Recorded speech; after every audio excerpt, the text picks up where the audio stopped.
పెంచబడింది. అప్పుడు భారతదేశ రాజకీయాలను నేనే కంట్రోల్ చేస్తా ఉన్నాను, దేవేగౌడ గారు నేనే ప్రధానమంత్రి చేశానని చెప్పుకునే రోజులు ఉన్నట్లు 125 టీఎంసీ నిల్వ సామర్థ్యంతో ఆల్మట్టి డ్యామ్గా మారిపోయింది.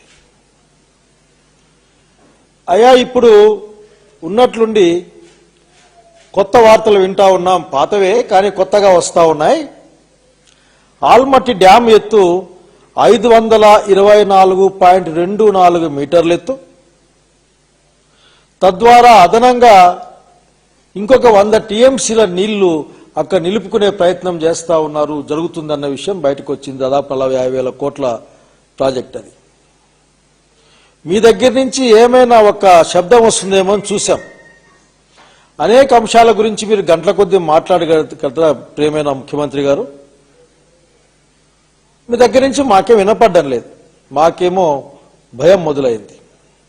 కృష్ణా పరివాహక ప్రాంతం ఈ రోజున ఎక్కడికక్కడ కష్టాలతో వచ్చే కాలం వచ్చింది. మీరు ఆల్మట్టి మీద 100 టీఎంసీల నీళ్లు ఆగితే ఇప్పటికే జూన్ జూలై ఎండి మాసాల్లో రావాల్సిన వరద నీళ్లు ఆగస్టులో వస్తూ ఉన్నాయి. రేపు పొద్దున ఈ 100 టీఎంసీలు ఆపుకున్న తర్వాత ఇంకా ఆగస్టులో వస్తాయో సెప్టెంబర్లో వస్తాయో అసలు రావు అని కూడా భయంతో ఉన్నాం. దాంతో పాటుగా ఈ రోజున మీరు అప్పర్ భద్ర అప్పర్ తుంగ గురించి కూడా ఆలోచించాలి. అప్పర్ భద్ర తుంగ నుంచి 5,62,000 ఎకరాల ఆయకట్టుకి 2 ప్రాజెక్టులు కలిపి 20.90 టీఎంసీలతో ప్లాన్ చేస్తా ఉన్నారు. బహుశా సంవత్సరం అప్పర్ భద్ర నుంచి సాగునీటికి కూడా నీళ్ళు వదులుతాయనే వార్తలు వస్తూ ఉన్నాయి. మేము ఆ రోజే చెప్పాం, బాబు అప్పర్ భద్ర పైన అప్పర్ తుంగ పైన పట్టుకొని మీరు మాట్లాడండి అని. 2018లో వాళ్ళు సిడబ్ల్యూసీకి నివేదించడం, సిడబ్ల్యూసీ పర్మిషన్ ఇవ్వడం కూడా జరిగిపోయింది. దీని యొక్క పర్యవసానం మీరు అర్థం చేసుకోవాలి. ఎందుకంటే మేమేమి ఇక్కడ ఆవేశంగా మాట్లాడడం లేదు, ఆలోచించమని చెప్తా ఉన్నాం, పని చేయమని చెప్తా ఉన్నాం. ఈ రెండు అంశాలు, ఈ 3 ప్రాజెక్టుల అంశాలతో పోల్చుకున్నప్పుడు రాయలసీమ, నెల్లూరు, అట్లాగే కృష్ణా మీద డిపెండ్ అయిన కోస్టల్ ఏరియా, ఈ ప్రాంతం అంతా కృష్ణా పరివాహక ఏరియా అంతా కూడా దుర్భిక్షానికి గురవుతుంది ఆల్మట్టి వలన. ఇంకా భద్రా ఇద్రా అంత అయిపోయిన తర్వాత ఇంకేం చెప్పడానికి ఏముంటుంది? నిజంగా అందరూ రెడీగా ఉండాలి. ఇంకా మీరేం మాట్లాడరు. నేను ఇంకా మరి తెలంగాణ ప్రాజెక్టుల గురించి మాట్లాడడంలే. ఆ తర్వాత దీంతో పాటుగా ఎక్కడెక్కడ మీరు ఇబ్బంది వస్తుంది? మీకు తుంగభద్ర డ్యాంకి ఇబ్బంది వస్తుంది. తుంగభద్ర డ్యాంకి ఇబ్బంది వచ్చినాక హెచ్ఎల్సీ ఎల్ఎల్సీలకి ఇబ్బంది వస్తుంది. అంటే కర్నూలు, అనంతపురం జిల్లాలకి ఇబ్బంది వస్తుంది. మీరు యొక్క నిష్క్రియతో ఉన్న ఈ కాలంలో, లేక నిష్క్రియాపరంతో మీరు పనిచేస్తే, ఏ పని చేయకుండా ఉంటే హెచ్ఎల్సీ ఎల్ఎల్సీ కేసీ కెనాల్ ఇబ్బంది పడతారు, రైతులు ఇబ్బంది పడతారు. అంతేకాదు వేదావతి, హగరి తక్కువే ఉంటాయి వాటర్ దాంట్లో, కానీ దాని మీద ఎటువంటి ప్రాజెక్టులు కట్టకూడదు.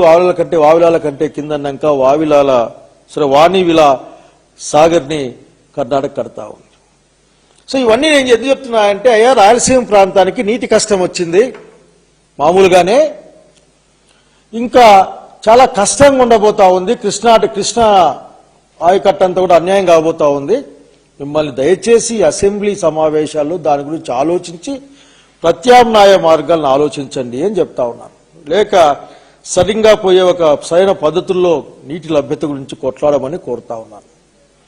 ఎందుకంటే గౌరవ తెలంగాణ ముఖ్యమంత్రి గారు ఒక మాట మాట్లాడారు. ఏం మాట్లాడారంటే, మీ ఇద్దరు అంటే ఆంధ్ర తెలంగాణ ముఖ్యమంత్రులు ఇద్దరు కలిసి మాట్లాడుకునే రాయలసీమ ఎత్తిపోతల పథకాన్ని ఆపేశాము అని చెప్పుకున్నారు. రాయలసీమ ఎత్తిపోతల పథకాన్ని ఆపడం అంటే రాయలసీమ ప్రాంతంలో ఉన్న అనేక ప్రాజెక్టులకి దాదాపు 10 లక్షల పైగా ఆయకట్టు ప్రాంతానికి ఎటువంటి గ్యారంటీ లేకుండా చేయడం. ఇన్ని ప్రాజెక్టులు కర్ణాటక అట్లాగే తెలంగాణ కట్టుకుంటా ఉంటే చివరికి శ్రీశైలం డ్యాంలోకి నీళ్లు పోతాయో లేదో అనే పరిస్థితి. పోతిరెడ్డిపాడు పనిచేయాలంటే నా 841 అడుగుల్లో నీళ్లు ఉండాలన్న పరిస్థితి.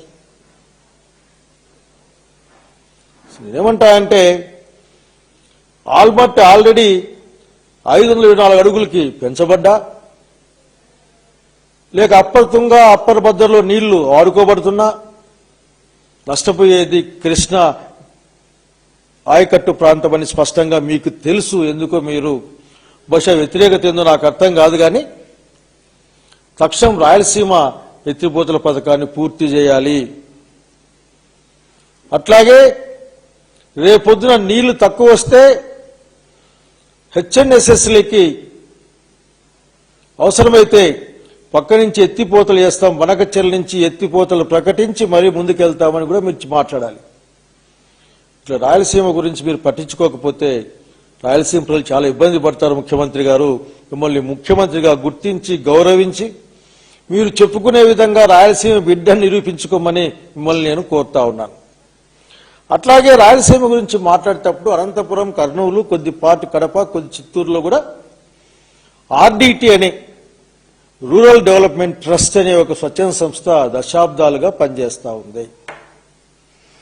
ఈ దశాబ్దాలుగా పనిచేసే క్రమంలో అనేకమైన సామాజికమైన పనులు చేసి పెట్టింది.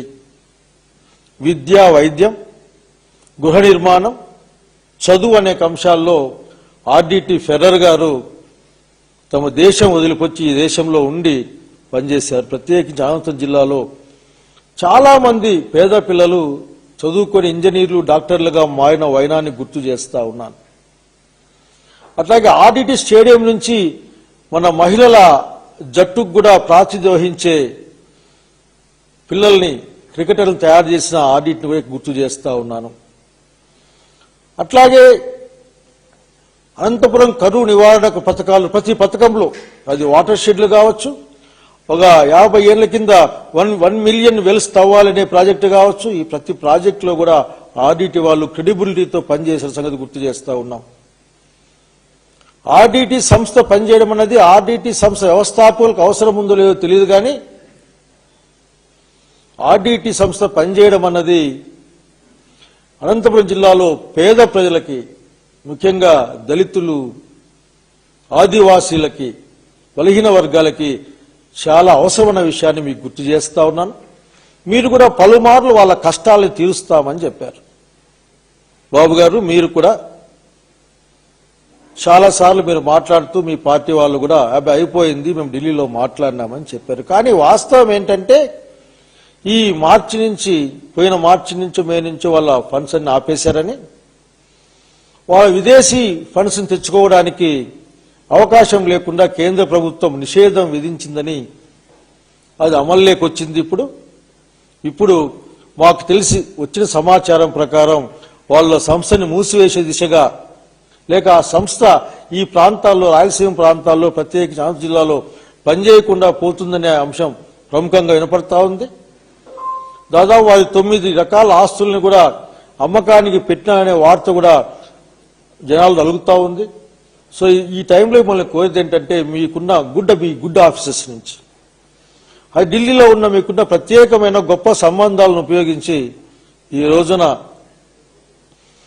ఆర్డీటీకి రావాల్సిన విదేశీ నిధుల్ని వాడుకునే అవకాశాన్ని కల్పించమని మిమ్మల్ని నేను కోరుతా ఉన్నాను. ప్రజలు వెయిట్ చేస్తూ ఉన్నారు, చూస్తూ ఉన్నారు. మీరు చాలా మాటలు చెప్పిన విధంగానే ఈ మాటలు కూడా చెప్పారా, లేకపోతే ఆర్డీటీ కోసం మీరు కష్టపడుతున్నారనే విషయం ప్రజలు గమనిస్తూ ఉన్నారు. మా వైపు నుంచి వైఎస్ఆర్ కాంగ్రెస్ పార్టీ వైపు నుంచి సహకారం ఉంటే ఖచ్చితంగా మేము ఆ సహకారాన్ని అందజేస్తాం.